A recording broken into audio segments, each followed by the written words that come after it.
You might be having a question in your mind when there are lists why we are using this NumPy array. And here is your answer. In NumPy array, it works for all homogeneous data type. Means all the elements of this array will be of same type. Whereas in list, it's an heterogeneous. Means each and every element of the list will be of different data type. The another one is NumPy array does not support adding or removing an element. Means here you cannot change the size or rank of the elements. The total number of elements you cannot change. Whereas in list you can add or remove elements. Means you can change the length or the size or the rank of the list. NumPy array cannot contain elements of different types. As already mentioned, it's an of homogeneous type. Then smaller memory consumption is there in NumPy array compared with list. Further, it is very fast and having more flexibility over list. So having a better runtime, whereas the runtime for the list is not that much speedy. All the examples earlier seen are with number. Now we are using a string. How can we convert a string into a NumPy array of integer data type? Focus on this example 3, creating one dimensional array from string. So data is the name of your array and you are using a function from string, and the string element is 1 and 2, that is 12. Is it 12? Let's find out.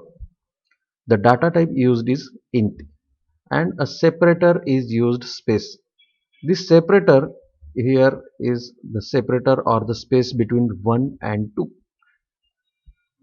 It will produce an array with two elements 1 and 2. Again, I will request here you can pause this video and go for the code example code file, execute your own and find out the output. NumPy arrays can also be created with range. So you have to use a range function, a range.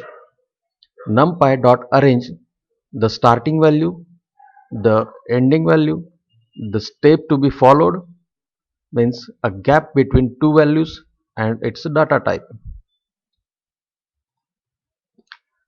Here in the example number 4, we are using the statement x is equal to np dot arrange 5. As we are not specified remaining arguments, just by specifying the starting value, it will automatically arrange 5 with the range 0, 1, 2 and 3 and 4. So in all aggregating 5 elements.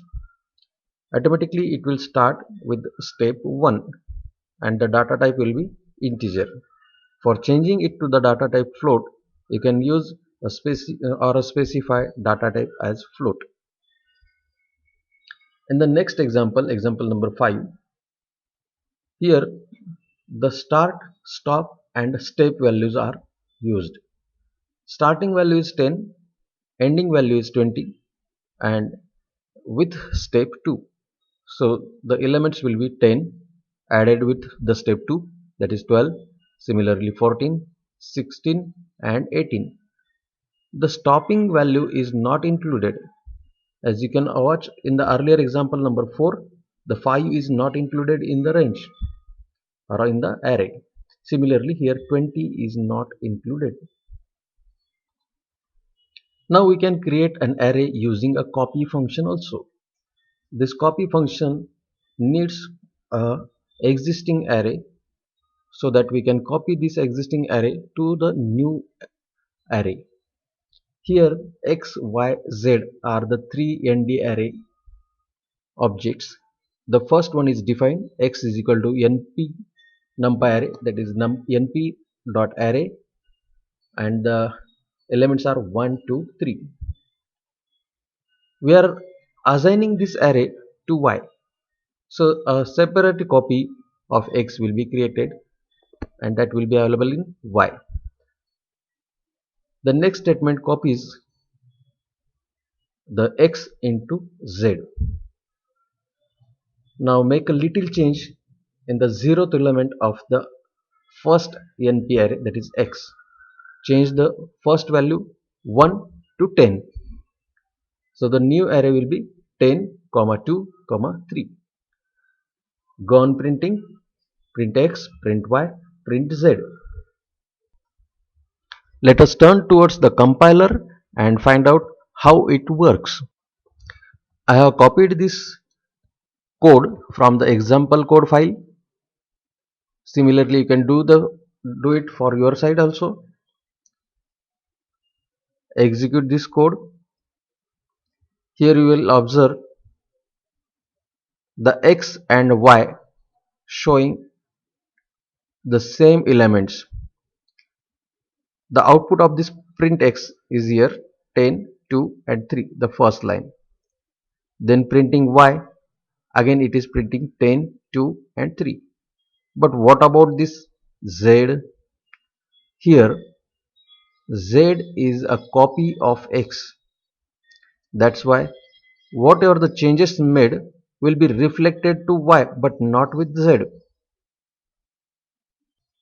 Note that we modify xy but not z. Means when we modify xy, they will be not reflected in z, as z is a copy. Copy means a separate value where x and y are related. Let's find out what is slicing. Slicing of NumPy array elements is just similar to slicing of list elements. Just like we take a fruit slice, you can take a slice of these elements, whatever elements you required, by specifying their range. Here the example is example number 7 from code file. A predefined array is there having a values 5, 2, 7, 3 and 9, and when we print data inside the brackets, we are specifying with the colon. No values are specified, so all values will be considered. In the next one, the values will be from the first to third. So the first element is, this is an index, so it's a 1.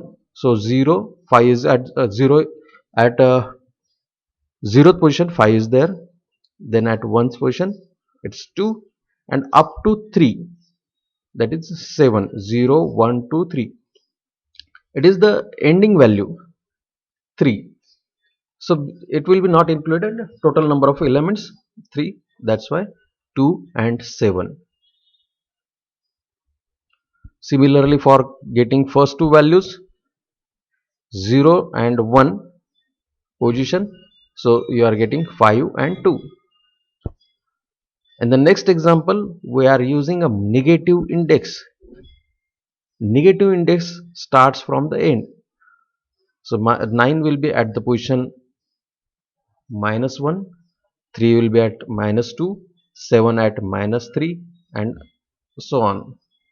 So as you are printing -2, you will get the 3 and 9 last two elements. You can check this with your editor using the code file. You can just copy and paste the code, execute it and observe. Now joining two different arrays, we can do it with the function concatenate. So what should be the requisites? The requisites must be, the array must be of same data type, then and then only it is possible, otherwise an error will be produced. Observe this example. Import numpy as np, a is equal to np dot array. The first elements of, or the elements of a are 1, 2, 3. Elements for b are 5, 6. We are concatenating these values or these arrays in the third one, that is c. C is equal to np concatenate a comma b comma c. Here the elements from A, then again elements from B, and again elements from A. So the output will be 1 2 3 5 6 1, and again the elements from A, that are 1 2 3. Here is an practice example. Copy this code from the example code file, observe it, and find out all the possible subsets of A. Here are some basic arithmetic operations that can be performed on one-dimensional arrays, and some aggregate operations on one-dimensional array. Practice these things on the editor, find out the answer, create own arrays, again check how it works. You will get this code in example code file. In the first column, here are the arithmetic operations are shown, and another one the aggregate.